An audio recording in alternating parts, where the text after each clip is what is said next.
नमस्कार दोस्तों, एक बार फिर मैं आकाश गुप्ता आपके अपने चैनल एक इनसाइट अफेयर्स पर स्वागत करता हूं। आज हम बात करेंगे भारत में चल रही परेशानियों के बारे में। और जैसा कि आपको पता है, अमेरिका ने जो हमारे ऊपर जो टैरिफ्स लगाए हुए हैं वो 25 से बढ़कर अब 50% हो गए हैं।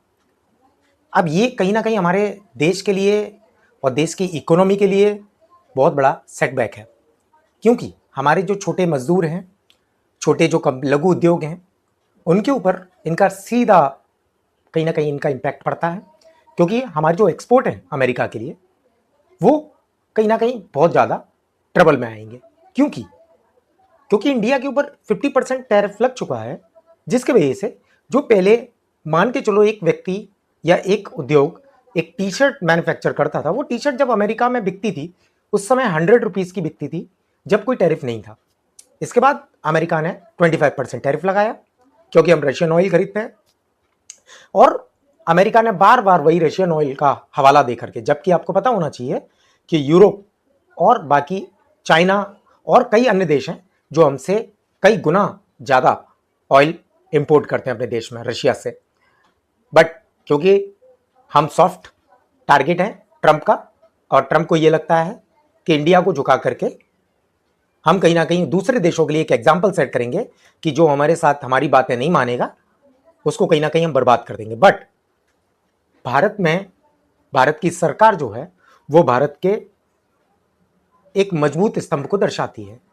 आपने देखा होगा जो इंडिया का जो फर्स्ट क्वार्टर की जो इकोनॉमी रेट थी, आपने देखा होगा 7.8%, जो किसी ने सोची भी नहीं होगी। हमारे यहाँ जो इन्फ्लेशन दर है वो 4 से नीचे है। आपने पहले की सरकारों में देखा होगा जो महंगाई की मार थी वो आम लोगों को कितना ज़्यादा हर्ट करती थी। आदमी जितना कमाता नहीं था उससे ज़्यादा खर्च हो जाता था, पैसा कोई बचत नहीं थी। मैं मानता हूँ अभी भी पूरी तरीके से हालात ठीक नहीं है, बट कहीं ना कहीं जो आउटर शक्तियाँ हैं, जो आउटर पावर हैं, जो भारत को डिस्टेबलाइज करने की कोशिश कर रही हैं, तो हम सब का फर्ज बनता है, क्योंकि हम सब एक यूथ हैं, हम भारत के नागरिक हैं और एक सशक्त नागरिक हैं। हम अपने देश के बारे में नहीं सोचेंगे तो कौन सोचेगा। हमारा सबसे बड़ा कर्तव्य यह है कि सबसे पहले देश के सरकार के साथ हमें कंधे से कंधा मिला करके चलना पड़ेगा। अगर उनकी जो खामियां हैं वो हम टाइम टू टाइम हम दर्शाएंगे, लेकिन क्योंकि हमारे विपक्ष के अंदर केवल वोट बैंक के लिए राजनीति करते हैं वो लोग, तो वो हमारा कहीं ना कहीं जो हमारी जो डिमांड है वो अधूरी रह जाती है, क्योंकि विपक्ष अपना काम अच्छे से नहीं कर पा रहा, जिसके वजह से हमारी जो असल जो परेशानियां हैं वो सरकारों तक नहीं पहुंच पाती हैं।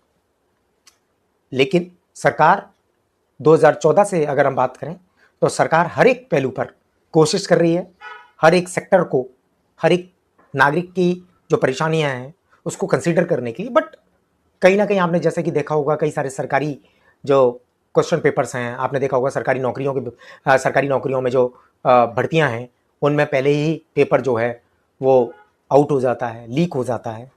तो ये बहुत सारी परेशानियां अभी रनिंग में हैं।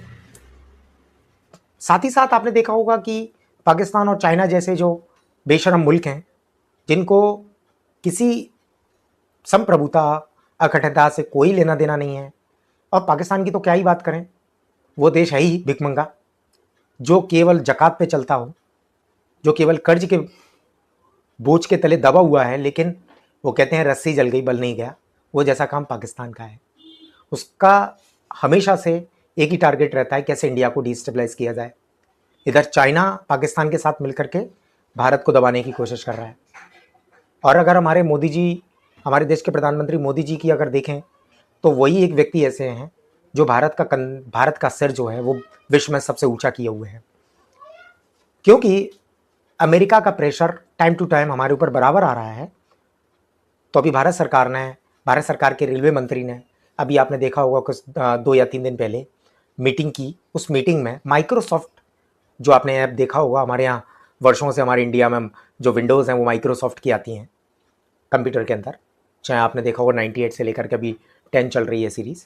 वो माइक्रोसॉफ्ट पर स्लाइड ना बनाते हुए जोहो एक ऐप है अपने इंडिया में, इंडिया का ही एक प्लेटफॉर्म है जोहो, ZOHO। अब मैं भी कोशिश करूँगा जितनी भी स्लाइड्स हैं जोहो पर ही मैं उसको कंसिडर करूँ, क्योंकि हम जब तक डिपेंडेंट नहीं होंगे, जब तक कहीं ना कहीं खुद एक आत्मनिर्भर नहीं बनेंगे जब तक कहीं ना कहीं हमें ये परेशानियों का सामना करना रहना पड़ेगा। आज हम क्रूड ऑयल की बात करें तो एक बहुत बड़ी खुशखबरी ये है कि अंडमान एंड निकोबार में हमारे पेट्रोलियम मंत्री जो हरदीप पुरी जी हैं, उन्होंने बताया कि हमारी जो अंडमान और निकोबार में गैस रिफाइनरी, गैस यानी कि जो एलएनजी है, वो गैस जो है वो डिस्कवर हुई है। अगर ऐसा होता है दोस्तों, तो कहीं ना कहीं ये भारत के लिए एक बहुत बड़ा पॉजिटिव पॉइंट होगा। क्यों? क्योंकि हम एनर्जी क्राइसिस के कारण ही हमारे ऊपर इतनी सारी विपदाएं हैं। क्योंकि अमेरिका का जो मतलब कहीं ना कहीं बार बार जो रट लगाए हुए हैं कि आप रशियन ऑयल क्यों खरीदते हैं, रशियन ऑयल क्यों खरीदते हैं, इस वजह से हमने आपके ऊपर टैरिफ लगाए हैं। सोचो, अगर हमारे देश में एनर्जी क्राइसिस ना होता, अगर हमारे देश में ये क्रूड ऑयल की प्रॉब्लम ना होती, अगर हम खुद ही क्रूड ऑयल को कहीं ना कहीं अगर हम निकाल रहे होते अपने देश में, तो आज हमें किसी देश के ऊपर निर्भर नहीं रहना पड़ता। और ये देश जो हमें झुकाने की कोशिश कर रहे हैं, क्या हम झुकते कभी नहीं। मेरे कहने का मतलब दोस्तों ये है कि जितना हो सके हम अपने रिसोर्सेस को यूटिलाइज करना पड़ेगा। हमारे जो नेचुरल रिसोर्स हैं, स्रोत हैं, उन्हीं को हमें यूटिलाइज करना पड़ेगा। चाहे वो बिजली, पानी से बिजली बनाने की बात हो, चाहे वो सोलर एनर्जी से बिजली बनाने की बात हो, चाहे और भी अदर सोर्सेस जो हैं। आपने लिथियम आयन बैटरी का नाम सुना होगा। चाइना जो है वो रेयर अर्थ मेटल्स में नंबर 1 है। और हमारे इंडिया में अभी बहुत दिनों, मतलब बहुत सालों से कोई एक्सप्लोरेशन हुई ही नहीं इन मेटल्स को ढूंढने के लिए भी। बट कहीं ना कहीं एक सबसे बड़ा कारण हमारे देश का, मतलब कहीं ना कहीं एक तरीके से पीछे रहने का कारण ये भी है कि हमारे लोगों के अंदर एक तो सिविक सेंस नहीं है। इसमें मुझे बोलने में कोई दो हर्ज नहीं है दोस्तों कि कहीं ना कहीं हमारे अंदर सिविक सेंस नहीं है। अगर हमारे यहाँ टूरिस्ट आते हैं बाहर से, तो कहीं ना कहीं आपने देखा होगा कि वो टूरिस्ट को भी हम सही से ट्रीट नहीं करते। हमारे इंडिया एक टूरिज्म हब बन सकता है, लेकिन बट कहीं ना कहीं हम टूरिज्म पर फोकस ही नहीं कर पा रहे हैं, क्योंकि हमारे यहाँ लोगों के अंदर सिविक सेंस नहीं है। कहीं भी खाया, कहीं भी फेंक दिया, गंदा है तो गंदगी और करते चले गए। हमारे प्रधानमंत्री बार बार स्वच्छ भारत, एक तो 2014 में जब स्कीम लेके आए, तब भी लोगों ने पता नहीं उसको केवल स्कीम लेके रह गए। वो अगर असल जिंदगी में हम लोग अपने जीवन में उतारें स्वच्छ भारत को, स्वच्छता को, तो कहीं ना कहीं सिविक सेंस भी धीरे धीरे हमारी डेवलप होगी। कब कौन सी चीज़ कहाँ बोलनी है, ये हमारे भारतीय लोगों को कहीं ना कहीं ये बहुत बड़ी परेशानी आ रही है। और आपने पिछले दिनों देखा होगा H1B1 वीज़ा में जो भारतीय लोग विदेशों में रिक्रूट होकर के बड़ी बड़ी नेशनल इंटरनेशनल कंपनियों में काम करते हैं, ट्रंप ने सालाना $1 लाख की फीस उनके ऊपर इम्पोज की है। ये भी हमारे लिए बहुत बड़ा सेटबैक है। लेकिन उसके अंदर एक अपॉर्चुनिटी भी है कि अगर ऐसा होता है तो जो विदेशी कंपनी है वो कहीं ना कहीं रिक्रूट करने में हेजिटेट करेंगी, क्योंकि आखिरकार जो पैसा है $1 लाख वो देना उनकी कंपनियों को ही है। क्योंकि हमारे यहाँ से जितनी भी जो अच्छे माइंड होते हैं वो कहीं ना कहीं हायर करके अमेरिका अपने पास ले जाता है। अब उसके पीछे रीज़न क्या है? हमारा सिविक सेंस का ना होना। हमारे इंडिया में जो अप टू कहना चाहिए वर्किंग स्टाइल या लिविंग स्टाइल जो है, लिविंग जो कहीं ना कहीं स्टैंडर्ड है वो बहुत कम है। और अमेरिका में जो लाइफ स्टाइल है वो हम सब जानते हैं डेवलप्ड है, तो वहाँ के अनुसार एक लग्जूरियस लाइफ वो कहीं ना कहीं जीते हैं। तो इसीलिए सारे जो अच्छे माइंड होते हैं, जिनका माइंड थोड़ा सा भी डेवलप है, वो कहीं ना कहीं बाहर जाके जॉब करते हैं। अब अमेरिका के राष्ट्रपति डोनाल्ड ट्रंप ने उस पर भी बहुत बड़ी हथौड़ा मारने का काम किया। लेकिन इससे कहीं ना कहीं दोस्तों हम तो परेशान होंगे, लेकिन अमेरिका ज़्यादा परेशान होगा। क्यों? क्योंकि आप कहीं से भी देख लीजिए, चाहे वो एप्पल से लेकर के, आपने देखा होगा एप्पल के जो भी सीईओ हैं वो हमारे भारतीय हैं, एडोबी के जो सीईओ हैं वो हमारे भारतीय हैं, ठीक है, माइक्रोसॉफ्ट के सत्यम नाडेला, आप कहीं से भी उठा के सुंदरम पिचई आपने देखा होगा। तो ये गूगल के जो सीईओ हैं सुंदरम पिचई, ये सारे भारतीय हैं। अगर आप भारतीयों को ब्लॉकेज करने की कोशिश करोगे तो ये हमारे लिए अवसर में, वो कहते हैं ना आपदा में अवसर, वो कहीं ना कहीं हमारे लिए साबित होगा। तो हम लोगों का यूथ का ये काम है, हमारे भारत की जितनी भी परेशानियां हैं उनको हमें कंसीडर एज ए इंडिविजुअल करना होगा।